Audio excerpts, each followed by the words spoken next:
Thanks for joining us. I'm Alex Bell, and this is To the Point. Thousands of runners and supporters are heading to Sacramento this weekend for the California International Marathon, and it's one of the biggest races in the country, with runners coming from all 50 states and 37 countries. And the marathon has been running for nearly 40 years. And in tonight's main point, Becca Habegger introduces us to a man who has finished the race every year. And we will get to that in just a second. I can't wait for you to meet him. But first, let's go ahead and turn things over to Carly, because we still have some wacky weather ahead for the weekend, too. Yeah, we do. And I want to time this out for you for all of those runners getting ready to go. I know a lot of people arrive on Friday and maybe tomorrow on Saturday, but we are looking at scattered showers arriving in the morning hours. This is the first system coming in from the south. It'll continue to shift its way north, bringing in heavy downpours at times for the valley and into the foothills, as much as a ½ inch to an inch of rain. Then take a look at this. This is the next system coming in out of the northwest that'll start approaching into Sunday morning. But as we start seeing in the morning hours, we get this nice little solid break right during the marathon time, and then the next round of rain arriving right there at 1:30 p.m. So that may be the good news for us and for those runners who are looking to at least get out there and not have to deal with rain on top of those cold, near freezing temperatures in the early morning hours. Monday, we're looking at another potential round of rain headed our way. So that's some good news for the runners out there, but we are also tracking here potential fog in the morning hours, which also should be cleared out for Sunday, but it's really the Saturday morning fog, 3 miles in visibility down to even a quarter mile for some spots. Of course, we'll continue to see more of those winter showers and snow showers on the way, but in the meantime, here's Becca. Are you looking for a packet pickup? Walter Bullock of Rockland is greeting runners at the Safe Credit Union Convention Center in downtown Sacramento. Here for packet pickup? As they pick up their race materials for the California International Marathon, or CIM, happening Sunday. Looking for packet pickup? He has volunteered for CIM every year for a decade, he says, and that's not all. Well, I've run 17 CIMs. This will be my 17th CIM, and this will be my 136th full marathon in 20 years. If you're impressed, wait until you meet retired obstetrician Dr. Steve Polanski. Every year we have a medal if you finish the marathon, and I'm one of 7 that have finished every single CIM, and I hope to finish this one too. It gets a little tougher as you get older, to say the least. He says back in its inaugural year, CIM started with 1,300 runners. This year, 13,000 runners are registered. California International Marathon organizers say one of the reasons why it's so popular, in part, is because it's a pretty fast course. From start to finish, runners actually go down about 366 feet in elevation, and organizers say about a third of the finishers end up with a time that qualifies them for the Boston Marathon.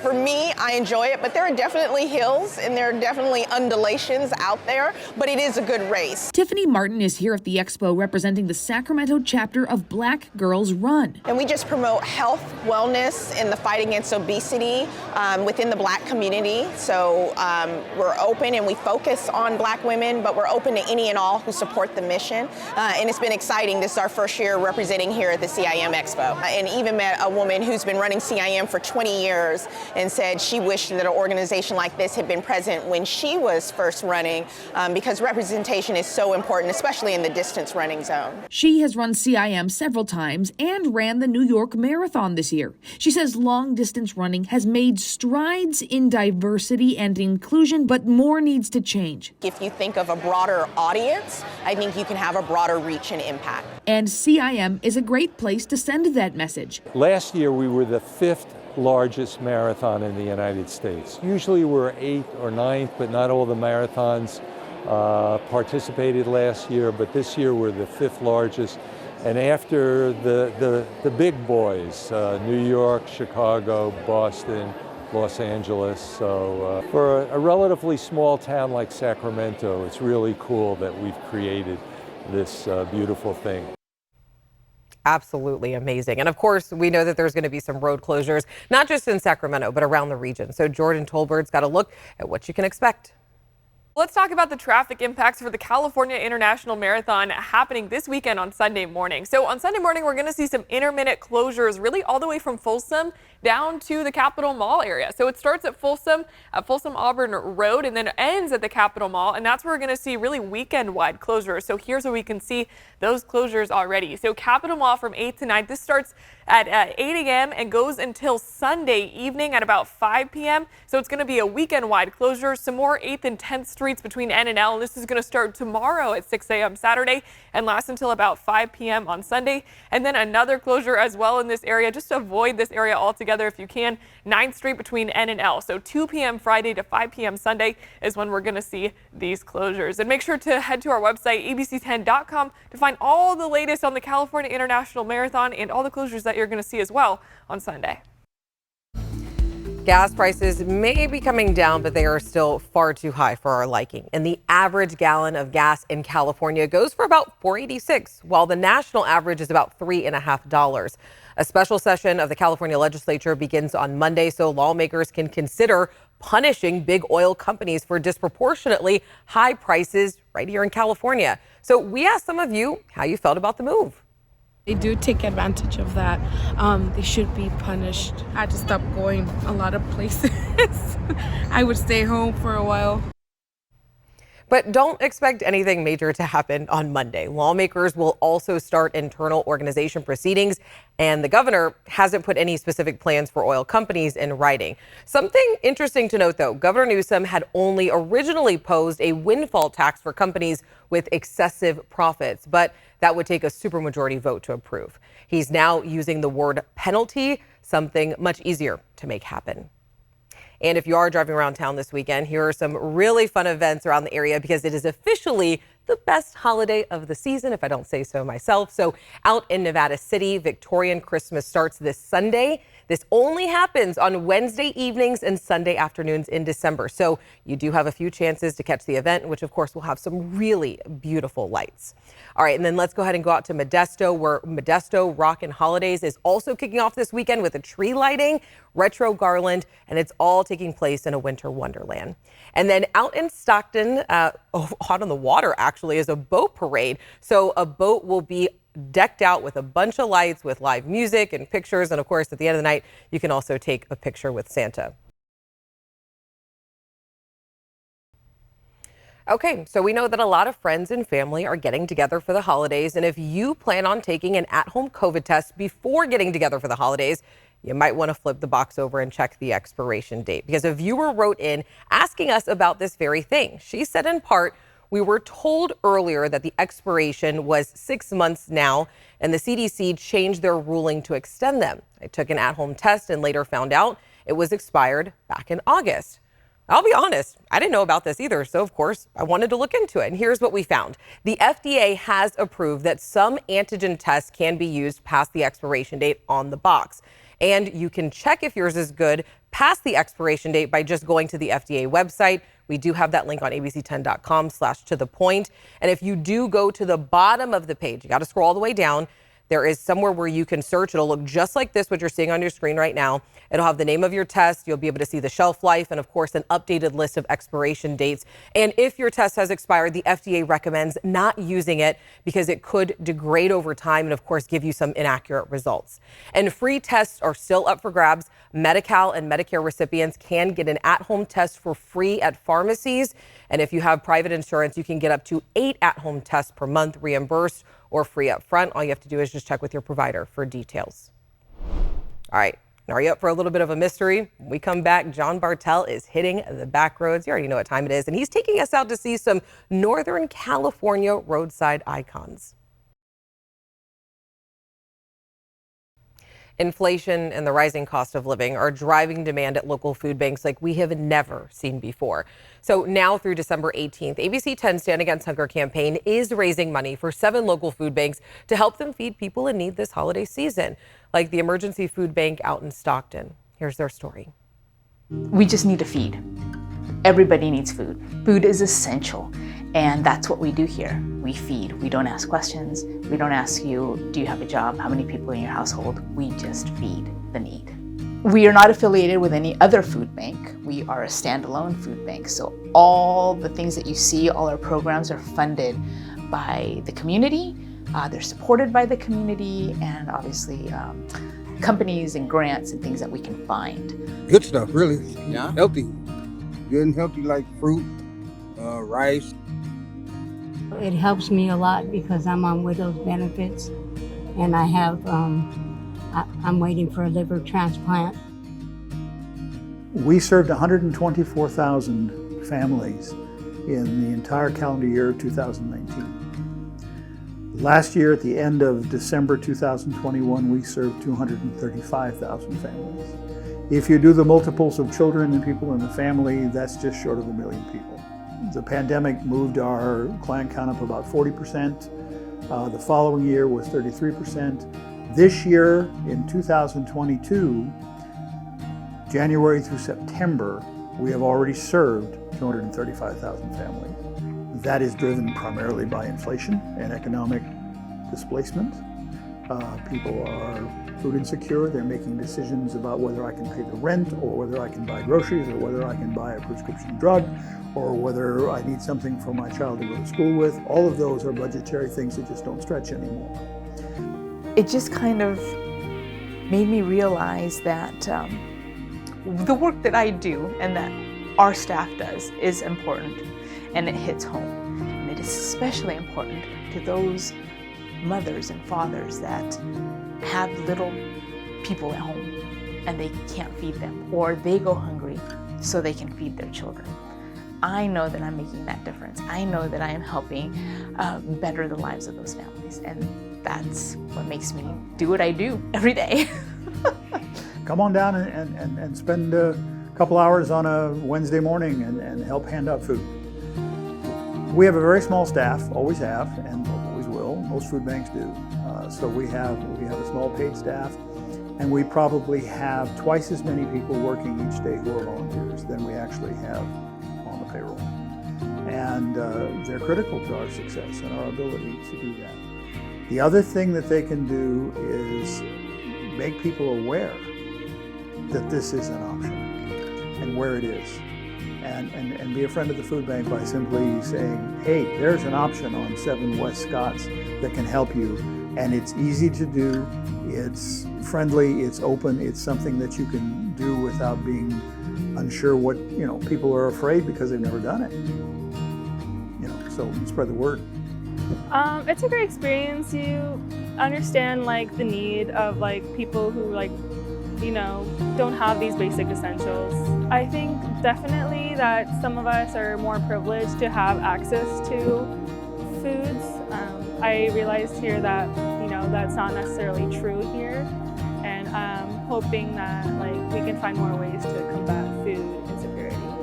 It's not just handing out food. We also do DoorDash, and DoorDash is mostly for people who aren't able to physically come in. Every day it's a great feeling. We leave from work, yes, exhausted, but knowing that we fed families and we gave those families what they needed at that moment. And you can make a donation to the Placer County Food Bank and several other food banks in our area through our Stand Against Hunger campaign. Again, it runs right now through December 18th. All you have to do is text the word hunger to 916-321-3310. And it's Friday. You already know what time it is. It's time to hit the back roads. This week, John Bartel is taking us to one of the most iconic roadside attractions right here in Northern California, the Trees of Mystery. So who knows what could happen?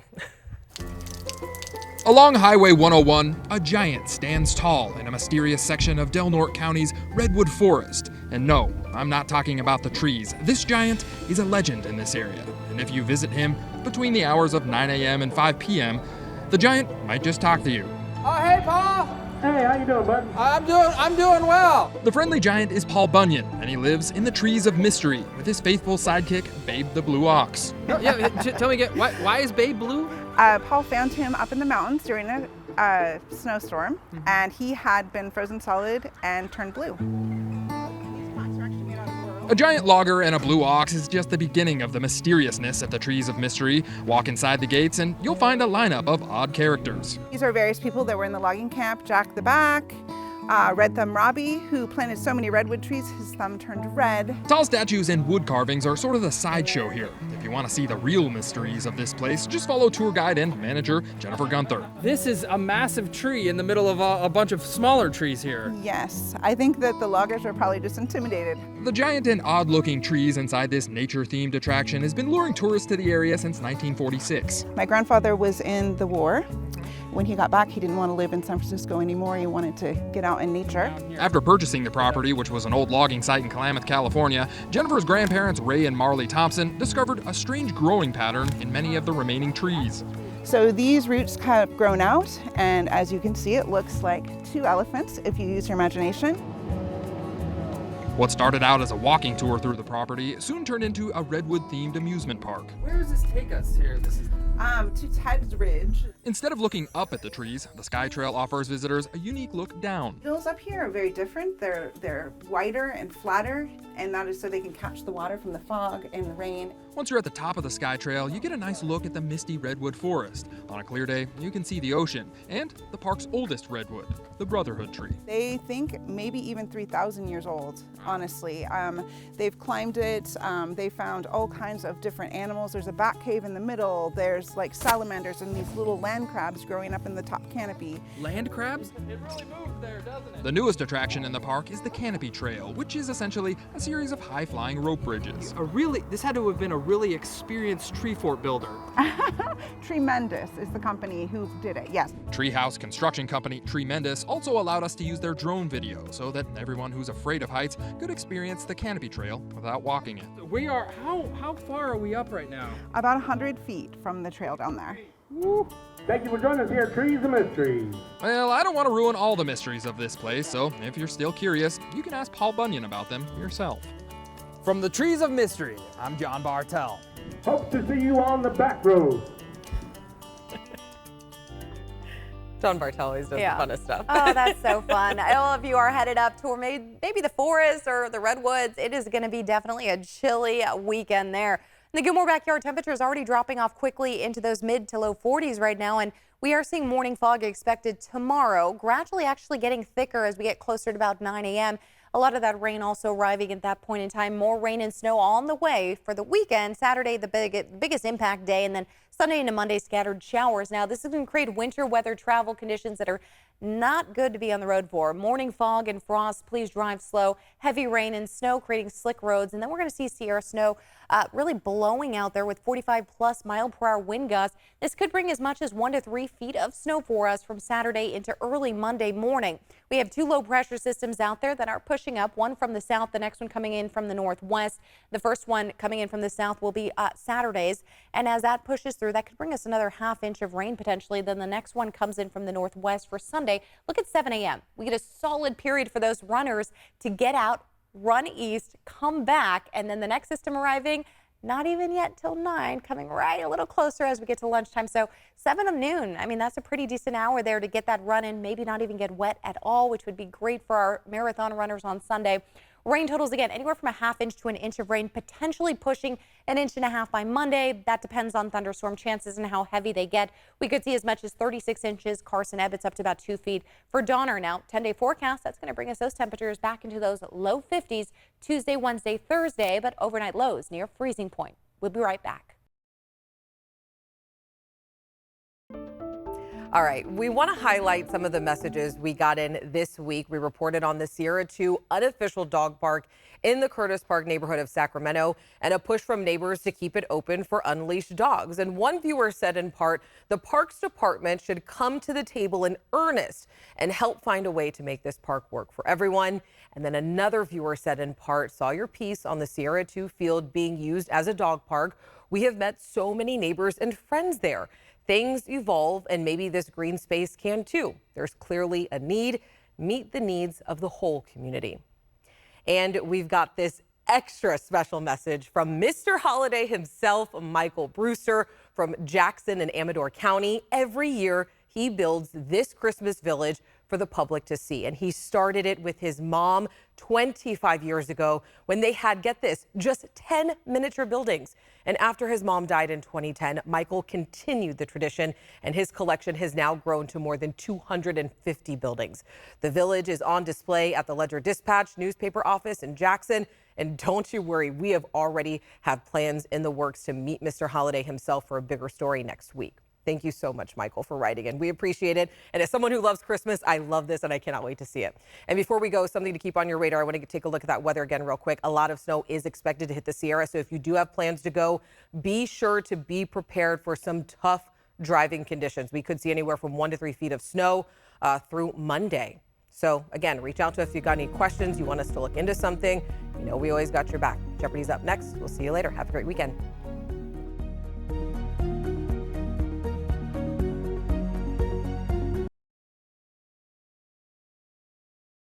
Hey, it's Alex. Just wanted to say thank you so much for watching. I really love hearing from everyone, and I hope that you'll stay in touch. Reach out to me on Facebook at AlexBellTV, or you can email me at tothepoint@abc10.com, or you can even send me a text message at 916-321-3310.